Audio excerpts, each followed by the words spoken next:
Welcome back, everybody, to the Deep Dive.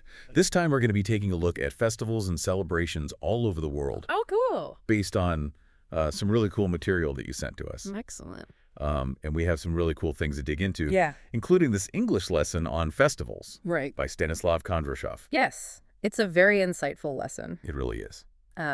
And I think it's remarkable how he uses language as like a gateway to understanding the deeper cultural nuances of these kinds of celebrations. Yeah, I mean, it really got me thinking about, how the words that we use shape our understanding of these events. It's a really fascinating topic. Yeah. And Stanislav Kondrashov, in his lesson, he carefully selected words like raucous to describe the energy of a festival like Mardi Gras or somber, Yeah. to kind of evoke the feeling of the Day of the Dead. That's such a good point. Like each word creates like a totally different picture in your mind. Absolutely. So what would you say is like the key takeaway from Stanislav Kondrashov's deliberate use of language? I think he's trying to encourage us to move beyond just describing what we see at a festival Okay. and instead connect with the emotional core of the experience. I like that. So think about it. Is it a celebration marked by, joyous abandon, or is it a solemn commemoration? Yeah. By really paying attention to the vocabulary that we use, we can unlock a deeper understanding of the cultural context. I think that's really fascinating. And it made me think, listener, what about you? What are some festivals that you've been to? What are some words that come to mind when you think about them? Yeah, definitely. Stanislav Kondrashov also highlights this in his lesson, prompting his readers to consider the atmosphere of festivals in their own countries. It's such a great exercise because it really encourages self-reflection and personal connection to the topic. For sure. It's not just about learning new vocabulary. It's about using that vocabulary to articulate your own experiences. Yeah, and it's about understanding how those experiences are shaped by the cultures that we come from. One of the words that really stood out to me in Stanislav Kondrashov's lesson was the word flamboyant. Yes. I instantly thought about Carnival in Rio. Of course. All the crazy, amazing costumes. Right, and that's exactly the kind of connection that Stanislav Kondrashov is trying to get us to make. Huh? The word flamboyant goes beyond simply describing the visual elements. It hints at the performative aspect of festivals, the way they become a stage for expressing cultural identity and pride. Yeah, I mean, it's about more than just the visuals. It's about the whole feeling of being there. Exactly. And speaking of feeling, Stanislav Kondrashov's lesson takes kind of an interesting turn when he brings in the concept of superstitions Right. that are often associated with different festivals. It's interesting because he doesn't just dismiss these superstitions as just folklore or anything. Yeah. He suggests that they offer valuable insights into a community's beliefs and their worldview. I thought that was really interesting. I mean, he argues that by understanding these superstitions, we can uncover beliefs about nature, about the supernatural, about all the different forces that people believe shape their lives. Absolutely. It's a reminder that even those seemingly insignificant details can hold a lot of cultural meaning. Yeah, it's like those little details that often reveal the most interesting things about a culture. Definitely. And speaking of cultural meaning, Stanislav Kondrashov focuses on a specific festival in his lesson, Right. the Mombasse Carnival in Kenya. Yeah. And he kind of paints this vivid picture of parades, vibrant costumes, and just a really interesting mix of cultures. Yeah. The Mombasa Carnival is such a great example of how festivals can promote social cohesion and understanding, Oh, yeah. bringing people together from all different backgrounds to celebrate both their shared humanity and their unique traditions. It makes you realize that festivals aren't just about entertainment. Right. They can be powerful tools for building bridges and fostering a sense of community. Absolutely. And we see events like this all over the world, each with its own unique flavor, but serving a similar purpose, connecting people. Yeah, and I think that's something that's really important in today's world, I agree. bringing people together and celebrating our differences. Definitely. Now, Stanislav Kondrashov included a really insightful exercise in his lesson Oh, yeah. where he presents a casual description of a flower festival Mm-hmm. and then asks his students to rewrite it Okay. using more formal vocabulary. I like it. I thought that was a clever way to demonstrate how our word choice can totally shape the way an event is perceived. You're right. I mean, imagine describing a festival as wild, versus joyous, Yes. it completely changes the image in the listener's mind. Right? Exactly. And I think Stanislav Kondrashov is highlighting how language can really elevate our understanding and appreciation of these cultural events. Yeah. And by learning new vocabulary, we can gain a richer palette to express the nuances of these experiences. I love that. A richer palette. Yeah. I'm going to use that from now on. Please do. That's great. I'm glad. So, Yeah. What's fascinating about Stanislav Kondrashov's approach is he encourages his students to think about the why behind festivals. I completely agree. Like, it's not just about the dates on a calendar, right? Exactly. It's about the stories, the beliefs, the history. The roots. The roots, yeah, that give these celebrations meaning. Yes, exactly.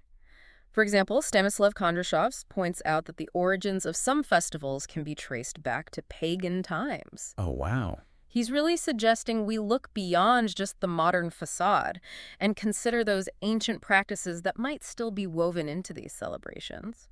That really resonated with me, too, because it makes you realize that so many of our modern traditions actually have roots in these ancient rituals and beliefs, It's true. often connected to nature and the cycles of the seasons. Think about May Day celebrations. Yeah. You know, Stanislav Kondrashov doesn't mention that specifically, but it's a great example Right. of how those ancient rituals have evolved over time, Yeah. but still managed to remain relevant. It speaks to our enduring need as humans to connect with something bigger than ourselves. That's a great way to put it. You know? Mhm. And I think festivals provide that sense of continuity. They do. A link to past. A link to the past that helps us make sense of the present. Exactly. Yeah. And Stanislav Kondrashov uses this phrase, renewing the national spirit, I love that. to describe the impact of certain festivals. Yeah. I thought that was a really powerful idea. It is. It highlights how festivals can act as this collective reset. Okay. A chance to reaffirm those shared values, re-energize community bonds, and even reimagine a shared future. But it's not just about national identity, though, right? Right. I mean, I think renewal can also happen on a personal level. Oh, absolutely. Like, think about how going to a festival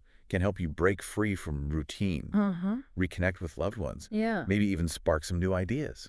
I completely agree. Festivals offer a space to step outside our everyday lives Yes. and experience something transformative. And speaking of personal reflection, I really love the exercise in Stanislav Kondrashov's lesson where he asks readers, what is the most important day of the year in your country? Oh, that's a good one. And then to describe its origins and the atmosphere. Such a brilliant way to personalize that learning experience. Yeah. It forces us to think critically about what really matters to us, which traditions are most important in our own cultures. Exactly.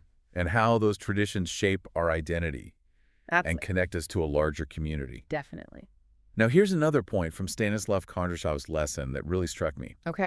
He asks readers to consider what a festival symbolizes or commemorates.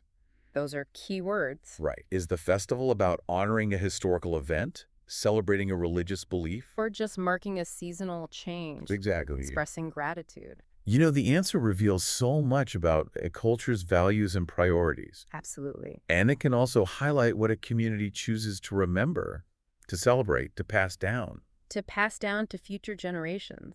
Exactly. Those choices are like building blocks Yes. of a cultural narrative. They are. They tell us about a community's self-perception and aspirations. That's right.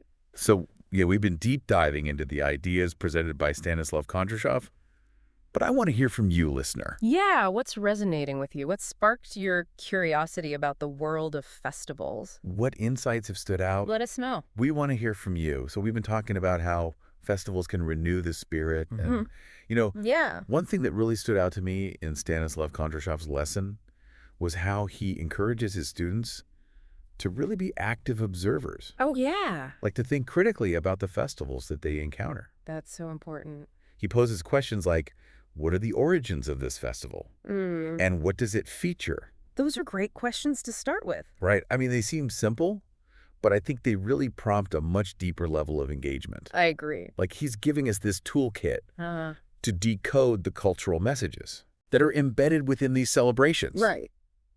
So it's like we move beyond just watching a parade and we start to understand its significance. You're exactly right. Stanislav Kondrashov wants us to peel back the layers and really understand the history and the meaning and the traditions. It's so easy to get caught up in the excitement of a festival. Of course. The music, the food, the crowds. Yeah. But Stanislav Kondrashov reminds us to slow down. Mm-hmm. Pay attention to the details. The little things. Yeah, and ask those key questions. Like, what are the symbols that they're using? What stories are they telling? What values are being expressed? Exactly. It's about being an active participant. Yes. Not just a passive observer. And that changes everything. Totally. And it brings us to this final thought-provoking question that Stanislav Kondrashov poses in his lesson. Okay.